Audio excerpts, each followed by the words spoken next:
Bom, o presidente da Câmara, Arthur Lira, reagiu às recentes movimentações de deputados que buscavam diminuir seu poder e formou hoje o maior bloco partidário da Casa, reunido em torno de 9 partidos. Vamos acompanhar na reportagem de Tainá Farfan. A composição do grupo, que conta com 175 parlamentares, foi uma resposta à recente formação de um outro bloco, que reuniu republicanos, MDB, PSD, Podemos e PSC, com 142 deputados.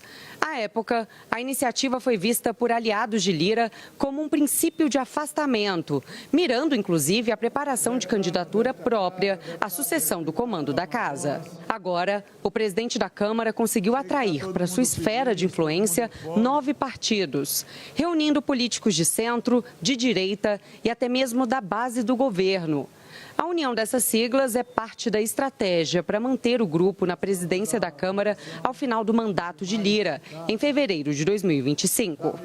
Nós fomos muito questionados em relação a estarmos fazendo um bloco parlamentar, digamos, de partidos que não têm necessariamente uma convergência ideológica. Queremos, claro, fazer uma frente ampla que garanta a governabilidade para o governo federal e que nós tenhamos aqui dentro do parlamento esse ponto de consenso em pautas que sejam importantes para o Brasil. A composição dos blocos serve para orientar a ocupação de espaços na Câmara, como a divisão de vagas em comissões especiais, comissões mistas para análise de medidas provisórias ou relatoria de projetos.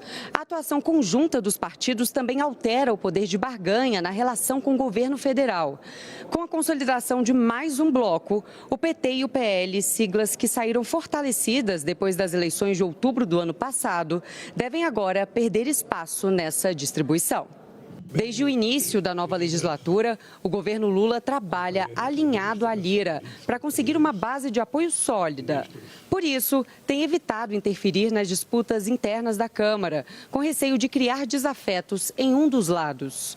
O Executivo entende que a aproximação de partidos da base, como o PSB e o PDT, com siglas que se consideram independentes, é importante, pois o governo precisará dos votos desses deputados para avançar em sua agenda. Para significar que não há qualquer tipo de interesse em criar, sobretudo com o governo, qualquer tipo de celeuma, decidimos que esse colegiado tomará as decisões e que será coordenado por um rodízio de líderes a ser iniciado por líderes experientes, compromissados nessa casa e que estão mais afinados com o governo no sentido de que as pautas prioritárias do nosso país, que se constituem as medidas provisórias que estão aí em tramitação e alguns projetos de lei com urgência constitucional, sejam tocados por essas pessoas.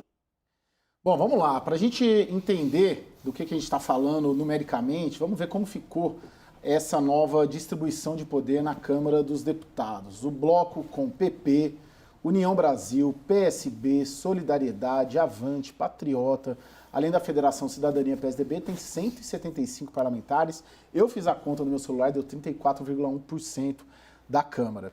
O bloco que reúne MDB, PSD, Republicanos, Podemos e PSC tem 142. E o PL, partido do ex-presidente Jair Bolsonaro, oficialmente na oposição, tem a maior bancada individual. Tem 99 deputados, não integra, pelo menos por enquanto, nenhum bloco. E a federação ali de esquerda, né, PT, PCdoB e PV, tem 81 deputados. Cristiano Noronha, afinal, esse bloco é bom ou ruim para o governo? Bom, existem sempre o copo meio cheio e o copo meio vazio, né, Caio? Eu diria Caetano, pode ser que sim ou não. Exatamente. Então, mas o ponto, Caio, é interessante aí é o seguinte. Primeiro, o Lira mostrou uma capacidade de reação forte. Se formou um bloco inicialmente, com 142 votos, ele conseguiu colocar um bloco aí, o bloco na rua, mais numeroso ainda, né? O segundo ponto, a gente precisa ver também como que a União Brasil hoje está passando por uma certa turbulência interna. existem filiados ao partido que podem deixar a legenda. Essa movimentação já começou. Então, o bloco começa muito grande, mas será que ele vai perdurar a partir dessa cisão que a gente está vendo dentro do União Brasil? Ainda não sei. E o outro ponto que eu gostaria de observar aí é o seguinte: o presidente da República é filiado ao PT, o Lula, e o PT não faz parte de nenhum desses blocos, né? Desses dois blocos grandes que foram formados. O Bolsonaro é filiado ao PL e o PL também não integra nenhum desses blocos. Então, eu acho que isso é estratégico também para esses dois partidos, para essas duas lideranças, porque, de certa forma, mantém uma capacidade de diálogo e, dependendo do tema, a gente sabe, Caio, que dificilmente esse bloco vai marchar unido, seja o bloco do Lira, seja o bloco do B ali, que é o bloco que tem republicanos e MDB. É muito mais uma disputa, uma estratégia, né, de grupos mostrarem poder dentro da casa, articularem determinadas presidências de comissão. Agora, a gente vê dissidência interna dentro dos próprios partidos, quem dirá num bloco desse. Vale dizer que o PP apoiou o Jair Bolsonaro e ele tem ali o PSB, que é do vice-presidente, e tem o PDT também, que é a base do governo. Então, dificilmente esse bloco vai funcionar tão bonitinho, unido, votando junto e tudo mais. É uma disputa interna aí de poder na Câmara. Daniel, vamos aí. Palácio do Planalto viu como esse bloco, afinal? Então, Caio, primeiro reagiu com uma certa surpresa, porque o que era esperado, que a formação desses grandes blocos talvez tivesse parado com esse blocão que a gente noticiou poucos dias atrás, puxado por republicanos, MDB e PSD. Então, houve um reconhecimento hoje de que Arthur Lira conseguiu mostrar uma capacidade de reação e de contra-ataque muito poderosa. O Palácio do Planalto enxerga, primeiro, duas coisas. O PL de Jair Bolsonaro não está nesse novo bloco surgido hoje. Isso é bom, de certa forma, para o olhar do governo, porque você isola um pouco o principal partido da oposição, que tem 99 deputados. Outro ponto, o Palácio tem bons interlocutores neste bloco em diferentes partidos, mas juntos ali você multiplica a sua capacidade de, em temas estratégicos, encontrar bons entrepostos, bons pontos focais para dialogar temas importantes. Agora, para mim, a principal mexida foi na configuração interna da Câmara. Não só numa demonstração de força de Arthur Lira, mas também para os partidos menores, porque PSB, PDT, PSDB Cidadania teriam imensa dificuldade de conquistar postos importantes estratégicos como presidências de comissões, relatorias de medidas provisórias ou projetos de leis importantes. E agora a situação modifica para melhor para esses pequenos partidos, porque eles ganham um espaço de barganha também. Só um último ponto de constatação: a presidente do PT, Gleisi Hoffmann, tentava ainda hoje cedo evitar que esses partidos menores, que são da base de apoio do governo, notadamente PSB e PDT, aderissem a esse blocão do Lira e formassem um bloco com o PT. Foi tarde demais. Yuri, o Daniel coloca ali a formação das comissões, né? Esse bloco vai ter essa primazia. Acho que o que nos interessa muito, e para quem nos assiste também, sempre aqui no WW, ajuda ou atrapalha nas reformas econômicas, principalmente. No arcabouço fiscal, ter um bloco desse, nas MPs, nas principais, ter um bloco desse tamanho, que vai ter o controle das comissões. Então, de certa maneira, é um facilitador ou um atrapalhador da agenda econômica você ter um bloco desse porte dentro da Câmara? Voltando ao que eu brinquei aqui com o Cristiano, pode ser que sim, né? Pode ser que ajude. Pelo que eu ouvi de algumas pessoas que fazem parte deste bloco, de alguns dos parlamentares, de que ele pode funcionar sim como um canal de comunicação entre, principalmente desses partidos que não estavam com a chapa que venceu as eleições, e aí a gente está falando do PP, de Arthur Lira, do próprio União Brasil, apesar desses problemas e da própria configuração do União Brasil, porque tem gente que quer aderir a esse governo. Dificilmente você vai ver isso do PSDB e do Cidadania, por exemplo. Acho que esses dois partidos, e que são, não por acaso, os menores, além de Patriota e Avante, que são menos significativos, e Solidariedade, mas PSDB e Cidadania, mesmo federados, são menores do que essas forças mais tradicionais, PP, União Brasil, PSB, PDT, esse campo deve ficar, de fato, na oposição. Mas para os outros é um caminho, não para fazer parte da base religiosamente fiel em qualquer votação, mas em algumas votações. Por quê? Aí, recorrendo ao manifesto que eles divulgaram para defender a formação deste bloco. Eles falam aqui, é preciso encontrar convergência nos diferentes e viabilizar o diálogo para que a Câmara funcione efetivamente como força motriz, etc, etc. O que eles mencionam de pautas? A tão esperada reforma tributária, e tão esperada é palavra deles, a garantia de verbas para execução de políticas públicas, novo marco fiscal ao Bolsa Família, ou seja, tem aí já um cardápio de propostas nessa agenda econômica que esse grupo está disposto a votar com o governo. Vai votar com o governo? Depende de como o governo conversar, mas o próprio fato de escolher como primeiro líder do bloco Felipe Carreiras, que é do PSB de Pernambuco, já está prometido que o segundo líder do bloco, nesse rodízio que eles vão fazer, seja André Figueiredo, do PDT do Ceará.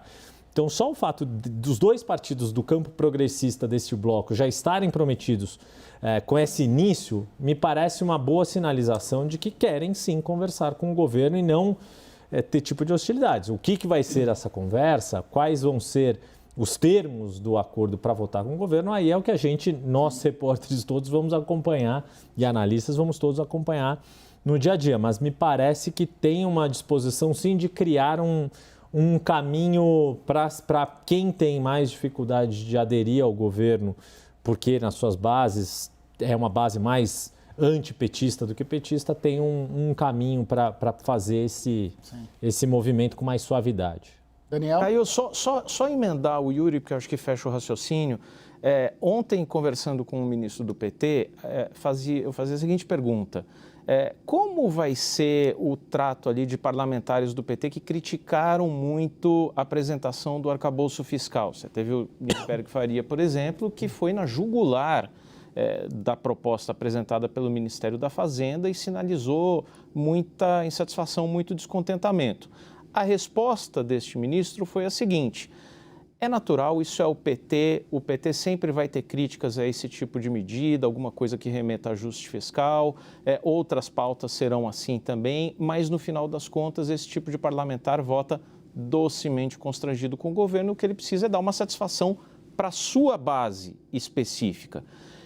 Eu uso essa história do ministro do PT para dizer que também o PP neste blocão do Arthur Lira, ou Republicanos, que também é um partido independente e que foi para o outro bloco ali com MDB e PSD, talvez tenham na formação desses blocões uma justificativa para votar com o governo. Ou seja, tem ali no meio desses partidos deputados que certamente durante a campanha adotaram uma agenda mais bolsonarista ou foram, no mínimo, antipetistas.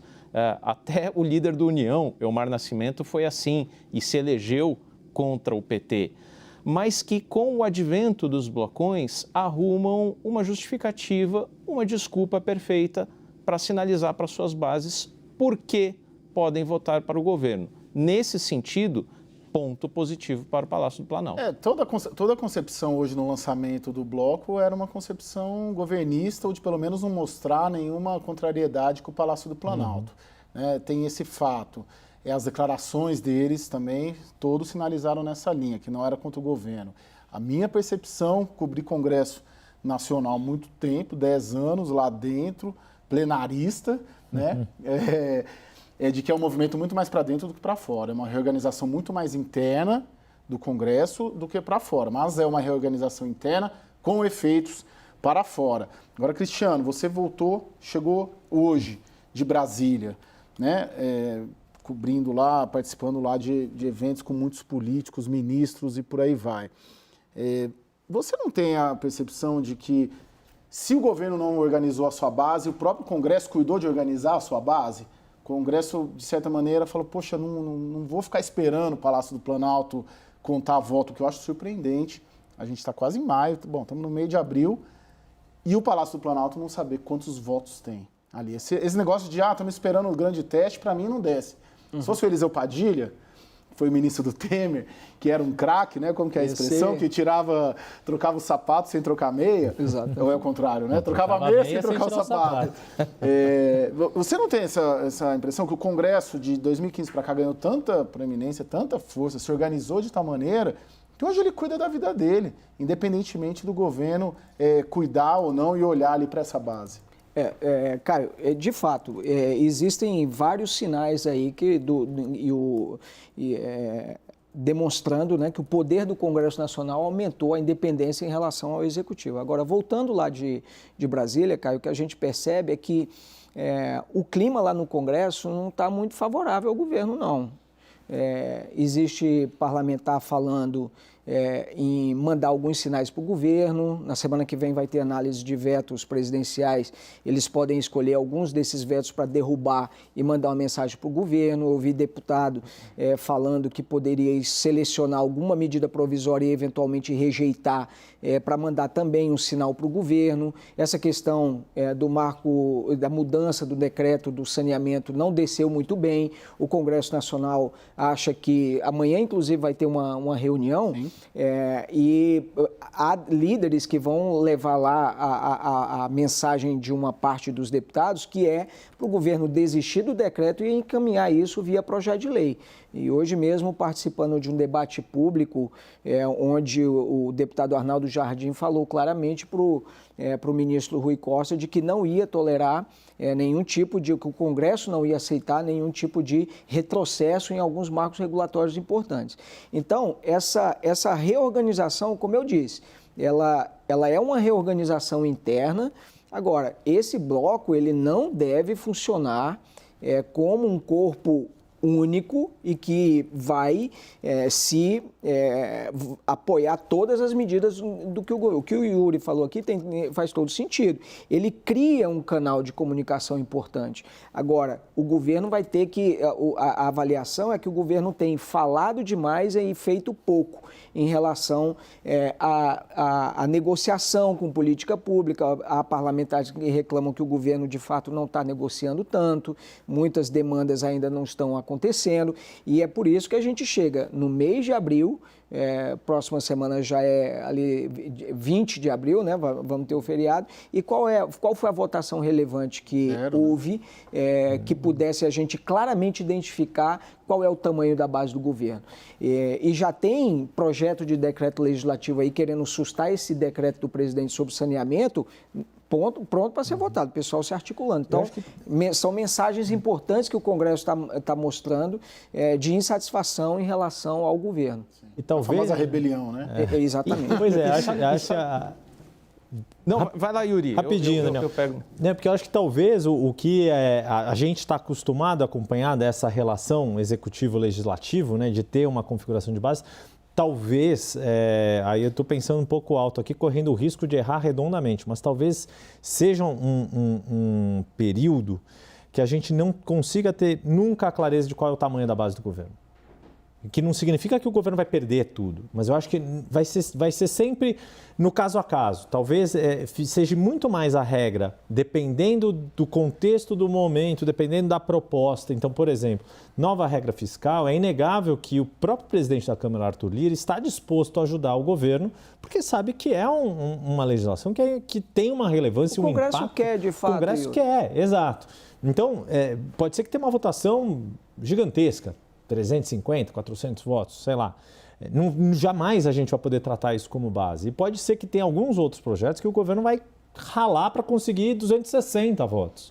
E outros que os 400 vão vir meio no... Se houvesse uma nova equação. Exato. Em Brasília, eu acho que essa principalmente de 2015 para cá, o governos Dilma, governo Temer e governo Bolsonaro, em que o Mas Congresso o governo Temer cresceu. teve um momento, né, Eliseu Padilha, etc., que você tinha uma clareza, você sabia. Mas, bom, tinha os momentos mais difíceis. Mas o Temer abriu a esplanada para o Congresso, né? Exato. Todos os ministros, quase todos Exato. os ministros, ou eram deputados ou eram senadores. Talvez o que possa estar havendo, e tem uma parcela disso, né? O cenário que você traça para o governo é muito pessimista. Para o governo, claro, tá? Não tô... Vista do governo, não, claro. A partir de apuração sua, de conversas suas lá hoje em Brasília. Eu não diria pessimista, cara, só fazendo uma ressalva aqui. É um cenário extremamente cauteloso, onde o governo tem que ter muita cautela. Um risco alto, né? Um risco alto. Um risco alto. Agora, talvez o governo não tenha encontrado a chave ainda para lidar com esse novo contexto em Brasília. Fala, Daniel. Sabe o que acontece? Eu acho que se vocês conhecem o Congresso melhor do que eu, inclusive, mas me parece que quando a gente fala dessa grande salada de partidos que compõem esses dois blocos, a gente não está falando de nenhum movimento ideologicamente forte ou uniforme, né? Ali existe muita negociação política, não são grandes bandeiras que estão por trás da maioria desses partidos. Eu acho que o que o Congresso se ressente, e tem se ressentido já nesses 100 e poucos primeiros dias de governo, é quando os parlamentares não participam efetivamente das decisões. E eu acho que tem dois casos aí para ilustrar um pouco de inabilidade do governo, que acho que não teria sido nada complicado. Acho que não são mudanças complicadas em si. E aí não estou julgando o mérito das questões. Estou só falando muito mais da forma do que do conteúdo. Primeiro você teve ali a discussão, o acordo da MP do CARF, né? Empresários e OAB se acertando no Ministério da Fazenda em relação a procedimentos do CARF e a Câmara não participou diretamente daquele acordo ali costurado no Ministério da Fazenda e que está sendo encaminhado para o Supremo Tribunal Federal. Imediatamente isso gerou uma reação que eu acho que foi muito menos de conteúdo, muito menos de divergência do que estava sendo negociado e muito mais de ressentimento de não ter efetivamente participado. Agora, decreto do saneamento. Quando eu vejo Arthur Lira ou Fernando Monteiro, do PP de Pernambuco, um aliado do presidente da Câmara, criticando o movimento do governo, apresentando o decreto legislativo, eu vejo muito menos ali uma divergência em relação ao que está sendo feito, embora para mim essas mudanças no marco do saneamento preocupem sim, mas não é a percepção que eu tenho ali de Arthur Lira, de vários outros deputados. O que eu percebo é um ressentimento de como foi feito, por decreto e passando por cima de uma legislação duramente aprovada em 2020, depois de 2 medidas provisórias, depois de um prolongado projeto de lei que teve uma discussão extensa. Para mim, é isso que está pegando. Tirar o legislativo de acordos, mexer por decreto e não por projeto de lei, é isso que pega, demonstra um pouco de falta de tato aí. Ô Daniel, você conversa bastante, cobre bastante, acho que a área da sua vida é setor de infraestrutura. Amanhã tem uma reunião no Palácio do Planalto, está no nosso site, inclusive, essa informação, 10 da manhã, justamente para tentar conter melhor ali esse ímpeto do Congresso. O Congresso topando tanto em outras medidas, né? Emenda em MP, derrubar veto a semana que vem, quanto esses PDLs, né? Projeto de decreto legislativo para derrubar o decreto na prática.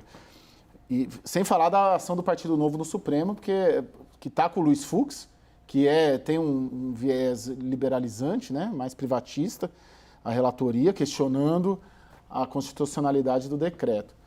Enfim, minha pergunta, a chance do governo recuar no decreto, você nota isso já? Tem algum sinal disso? Eu não saberia te dizer se o governo estaria disposto a recuar do decreto. O que eu vejo claramente é que, em poucos casos, nos meus 20 anos de cobertura aqui em Brasília, eu vi uma pressão tão grande da sociedade, dos formadores de opinião, em torno das mudanças aprovadas em 2020 no novo marco do saneamento. Basicamente por uma situação. de todos os serviços públicos, de utilidade pública que existem no país, quais sejam energia, transportes, aeroportos, telefonia, o que está mais atrás e o que recebe menos investimentos em relação às necessidades de universalização, disparado é o saneamento. E havia um clamor, não popular, seria exagero, porque é um tema muitas vezes árido, mas dos formadores de opinião de que algo podia mudar, algo precisava mudar em 2020 e que as companhias estaduais de água e esgoto não tinham mais capacidade de investimento de entregar esses serviços e de universalizar num tempo razoável. Isso acontece. Acho que a forma como foi feita também já demonstrou uma reação muito grande de formadores de opinião. Eu vejo hoje essa pressão crescente. Ali você tem alguns jogos também que são políticos ou regionais. Políticos, a questão que eu mencionei, ter sido feito por decreto e não por projeto de lei, sem a participação do Congresso. E regionais. Veja, você sabe bem, Caio, que a República de Alagoas é forte e tem brigas que às vezes superam as brigas do Brasil. E é um estado que foi governado por Renan Filho, agora é governado por um sucessor apoiado pelo Renan Filho e onde Arthur Lira, obviamente, tem interesses. Cariacica e Barra de São Miguel, que são dois municípios ali do curral político de Arthur Lira, estão na próxima lista de concessão do governo de Alagoas. É algo que também o Arthur Lira está um pouco de olho e preferiria que não acontecesse. Ô Cristiano, quando você observa ali os motivos, quando você reflete sobre isso, dessa dificuldade do governo com o Congresso, é o quê? É uma dificuldade de ler que Brasília mudou em 20 anos, né? Do ano do 2003 e 2023, Lula 1, Lula 3, ou é algum tipo de teimosia ou de optar por fórmulas antigas num relacionamento com o Congresso que sabe do poder que tem e cresceu? Onde que está a questão ali para o Poder Executivo nessa dificuldade de se relacionar ali, né, com o Congresso Nacional, de montar uma base, de já mandar o projeto, de saber o número de deputados e senadores que pode contar? Bom, Caio, existem algumas razões. A primeira parece não haver uma compreensão de que o Congresso mudou nesse período. E isso era o que sempre muita gente falava quando o presidente Lula estava concorrendo de novo à reeleição. O Congresso que ele está encontrando agora é um Congresso completamente diferente de antes. Congresso, para citar alguns exemplos, Congresso, o rito de tramitação de medidas provisórias é outro. Vetos presidenciais, o Fernando Henrique teve um veto derrubado, o Bolsonaro teve mais de 100 vetos derrubados. O controle sobre o orçamento, né? E ao longo do processo, de todo esse processo histórico, a gente foi vendo também o número de estatais diminuir pelo processo de privatização. Então, essa facilidade com que o governo alocava determinados aliados acabou diminuindo. Então, isso é um ponto. O segundo ponto é que o pessoal não percebe uma predisposição, especialmente do PT, de abrir espaço, de negociar, de dialogar. E eles não... Existe uma concentração muito forte de poder ali na mão do PT, né?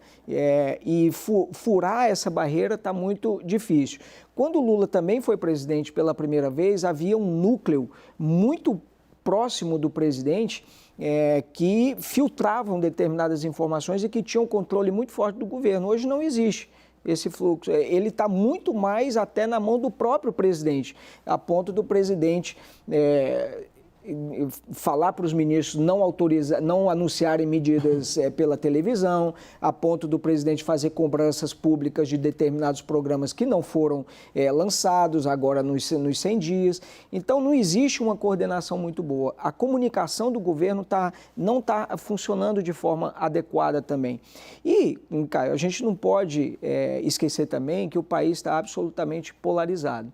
Então, existe ainda um líder que é o ex-presidente Jair Bolsonaro, que ainda está muito poderoso em termos de apoio popular, tanto é que, e isso é refletido, né, ali nos índices de popularidade do presidente. E eu adicionaria um ponto que tem muita gente olhando o governo como ele está administrando o país e colocando determinados pontos na agenda de hoje, que é olhando muito para o retrovisor.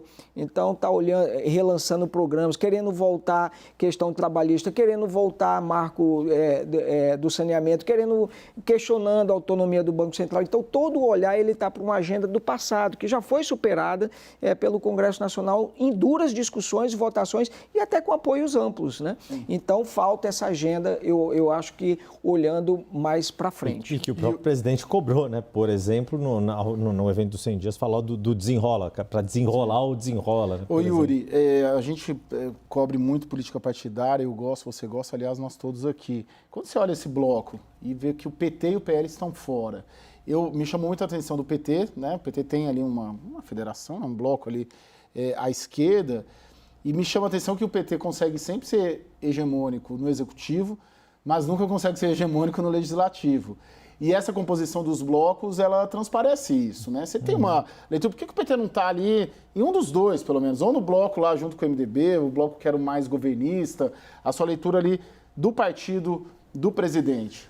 Verdade seja dita, né? Se for pensar só o partido do presidente, o último foi o José Sarney, com o MDB ainda da esteira da redemocratização e antes o PDS. Que é o maior, né? Que o próprio poucos, partido, assim, eram muito pouco, muito Sim. menos partidos, Sim. né? A fragmentação menor, partidária era infinitamente menor Sim. do que agora. Mas eu acho que é o seguinte, é muito claro isso, e mesmo no auge de popularidade, de força do campo da esquerda, nunca conseguiu avançar no Congresso Nacional pelo próprio sistema. Enfim, aí um outro programa ainda mais técnico. Mas eu acho que a grande questão esses partidos do centro, que a gente tem, de certa forma, parece que tem, como se tivesse dois blocos de centrão, digamos assim. E cada um do seu jeito. Volta e meia eu me lembro de uma entrevista, nós dois participamos quando a gente estava no Estadão, eleição em 2014, que na época o então candidato à reeleição como vice-presidente, Michel Temer, dizia que o PMDB era o fiador da governabilidade.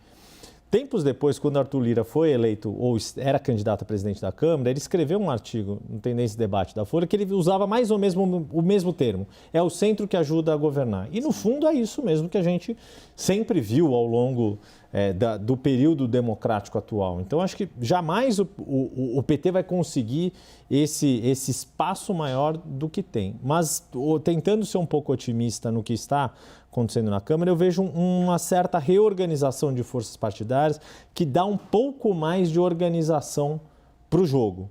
Sim. Claro que, de novo, nenhum desses blocos, né, mesmo o bloco do MDB, PSD, Republicanos, Podemos, também vai ter gente mais pró-governo e gente que jamais vai ser governo.